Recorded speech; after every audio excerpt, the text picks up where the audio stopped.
Здравейте на всички! В тази поредица от клипове, които предстоят, ще се опитаме заедно от малък начален капитал да излезем с възможно най-голяма печалба, като днес лично аз ще ви покажа в какво инвестирах 320 лева. Преди това обаче ще гледам да поясня едни от най-главните и важните въпроси, които може да се запитате, ако сте нови в тази сфера, а и не само. Нека започваме. Първо и най-важно. Какво е криптовалута? Това е дигитална валута, която взема алтернативна форма на плащането с банкноти. Като в момента на екраните ще имате снимка на процента глобална използваемост на криптото през годините от 2016 насам. Всички виждаме, че броя на потребителите драстично се е увеличил и съответно ще продължи да се увеличава. От къде идва циркулиращия брой на криптовалутите? Първите койнове са предварително дефинирани от създателя на дадения койн, а след това циркулиращия брой може да се увеличава чрез копаене на дадената валута. Как се копае? Всички койнове да са годни за копаене и като цяло какво е копаенето на криптовалути. Да вземем за предвид биткоин. Тегли се програма за копаене на компютъра, която чрез решаване на сложни математически проблеми възнаграждава съответния копач, като в случая наградата е част от биткоин. Колкото повече копачи, толкова по-голяма сигурност има при транзакциите на дадената валута, но и толкова повече спада процента награда, за да се запази циркулиращия брой нормален. За пример, през 2009 година с един компютър от вкъщи е можело да се изкопаят цели 200 биткоина, а през 2014 година е щяло да отнеме 98 години на някой да изкопае само един. Копаенето обаче не се прилага върху всички койнове. Някои просто вдигат броя им от самото начало и разчитат на така наречения стейкинг. Питате се какво е стейкинг. Примерно, купувате Ethereum за 10 000 лева. Ethereum е вид криптовалута за хората, които не знаят. След което тези 10 000 лева, един вид ги замразявате с цел да държат койна стабилен. А в замяна на това, получавате всеки ден награди. Като за в момента това са 3,06% на година от парите, които сте стейкнали. Тоест 3,06% от 10 000 лева, което е равно на 306 лева на година, 25,5 лева на месец или средно по 85 стотинки на ден. Говорейки за закупуване на койнове, идва ред да обясня какво е блокчейн, а именно публичен дигитален списък с всички случили се транзакции.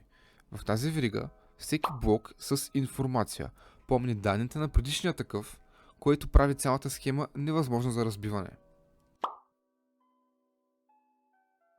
И само преди да започнем към същинската част на видеото, да ви кажа 3 неща, които наистина трябва да обърнете внимание и да научите при инвестиции с криптовалути, а и не само.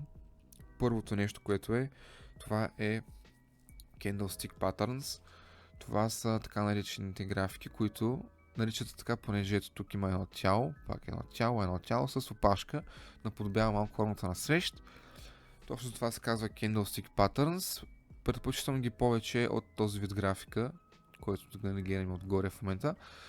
Първо, защото показват по-обстойно действията на купувачите и продавачите, а и си имат точни видове графики с техните значения, като в момента на екрана ще ви сложа малко примери. Това не са всички примери, нали? Това са част от тях, но горе-долу разхваните каква е идеята. Друго нещо, което трябва да научите и е много хубаво между другото да научите, е какво са resistance и support линии. Аз ако тук мога да ги начертая, ще ги начертая в момента на видеото. Support линията е там, където цената често спира да пада и се връща обратно нагоре, а resistance линията е обратното. Там, където цената спира да се вдига и пада надолу. Като трето нещо, което трябва да гледате, нали, клипчета и да се образовате за това, е така наречения 24-часов обмен на търговия или, нали, на английски наречения волюм на дадената валута. А какво значи волюм? Е интересът към търговия с даден койн за определен период от време. Така, след тази цялата информация, нека видим вече в кои койнове съм избрал да инвестирам и защо. Само да отбележа, че това не са съвети за инвестиции, всичко останало си вече на ваша отговорност. Първият коин, в който съм инвестирал, това е Pepecoin. В случая това се води Memecoin, както го пише ето тук. Memecoin, какво е това? Това значи валута, която произлиза от някакъв вид шега и цената й се крепи голяма част от обществото, което е хайпва. Най-често това общество се намира в Twitter, като в случая тук съм отворил главната страница на Pepecoin. Прилични примери за мемекоинове, това са Dogecoin, предполагам всички сме го чували, и Shiba Inu. Малко за валутата, кога е пусната тя? 15 април 2023 година, т.е. тази година, като още на следващия месец тя избухва. Тук ще може да видите снимки на цената и от самото избухване оттам идва популярността на валутата. Откъде, колко и защо съм инвестирал в Pepecoin? Аз лично инвестирах чрез Revolut, но не го препоръчвам заради големите такси, а именно 2 лева или 1,49% от цената на депозита. Тоест, пример, аз ако вкарам 10 лева, ми вземат 2 лева такса, понеже 1,49% от 10 лева е по-малко от 2 лева. Следователно тогава се прилага 2 лева такса, но ако инвестирам 1000 лева, тогава се прилагат таксите за процент, понеже стават по-високи от 2 лева и при депозит от 1000 лева става, че таксата ми за 14,90. В моя случай аз карах 100 лева или да бъдем напълно конкретни и точни 100 лева и 37 стотинки. Защо инвестирах в тази криптовалута? Както бях казал, това е мемекоин. Той е до някъде обвързан с Dogecoin и Shiba Inu, като минали мемекоинове. Ако се питате защо, това е защото навсякъде се пише, че това е следващия мемекоин, че той скоро ще избухне и точно това по принцип се случва, когато има такъв хайп около някоя валута. Това се случи и при Dogecoin и при Shiba Inu. Когато има хайп около някой мемекоин, той решава просто от нищо по някое време да избухне. Точно в момента това се случва и с Pepecoin. Все повече клипчета виждам в YouTube на тази тема, все повече анализи спрямо този коин, все повече постове виждам в Twitter също спрямо тази тема и затова смятам, че това е един green flag за това, че може скоро или до месец-два просто от нищото да се вдигне, както се случи с Shiba Inu и Dogecoin. Втората причина, поради която смятам, че цената на Pepe ще се вдигне, е и именно графиката на самия коин. Тук съм я изкарал от 9.26 тази година, като съм нарисувал горната резистанс линия и долната сапорт линия. Виждаме, че се образува един триъгълник, в който цената си играе, отива към резистанс, не го пробива, тръгва надолу към сапорт, не го пробива, пак се връща към резистанс и си го подават един вид, като тук има два варианта, понеже в криптото винаги трябва да имате едно на ум, че парите, които сте инвестирали, може да ги загубите. Затова сега ще разгледаме и двата варианта на това как цената тръгва надолу и как се вдига. Които са горе-долу малко се припокиват, но няма значение. Ако цената тръгне надолу, тя няма да изглежда баш е така. Според мен, момент да върна назад. Според мен ще изглежда нещо от този сорт, ще си играе до края на триъгълника, докато накрая не пробива сапорт линията, но няма да тръгне веднага надолу, както вече бях казал, ами по-скоро хората ще се опитат да я върнат обратно, т.е. ще я докарат някъде до тук и вече шансът според мен да мине нагоре е много минимален. По-скоро това, понеже нали, сценария, в който цената пада, тя отива до сапорт линията, при което следват един-два червени кендълстика, нещо такова и автоматично вече тръгва надолу съвсем цената. Другия вариант е, в който вариант вече цената почва да се вдига, е горе-долу същия. Примерно цената идва до тук, идва после до резистанса, но не го пробива, ами пак тръгва да се качва. И този път даже ако мине предишното ниво, на което се стигнала цената, това е един green flag, че цената може да се вдигне нагоре. Нещо друго, което може да се случи при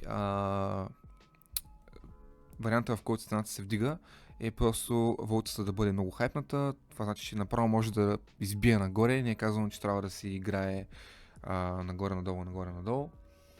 И друг вариант, който в момента може би виждам е, както бях казал, че трябва да следите едновременно резистанс линията, заедно с сапорт линията, заедно с кендълстиковете и волюма на валутата, понеже ако го гледате само по резистанс или волюм линия, по резистанс или сапорт линия, шансът да загубите пари е доста по-голям.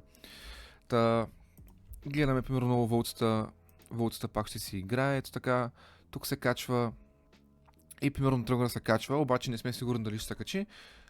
Ако има примерно някъде толкова големи 3 кендълчета тук, последователни 3 зелени толкова големи кендълчета, това също е green flag, че цената тръгва нагоре. Като трета причина за това, че цената ще се вдигне на PepeCoin, вземам графата този път обаче на биткоин, понеже всеки алткоин или по-просто казано всяка криптовалута следва до голяма част или не цената на биткоин. Точно за това в момент на повишаване на тези цени, на биткоин говорим съответно, сметнах, че е добра опорна точка и за инвестиция в PepeCoin. Като четвърта и последна причина, поради която инвестирах в този коин, е това, че официалната им страница на PepeCoin обявиха, че ще прехвърлят 418 милиарда към Binance с цел да бъдат наградени тези токени. Та, когато това се случи, със сигурност цената ще бъде повлияна. Моментално да покажа и поста, който от 20 ноември тази година.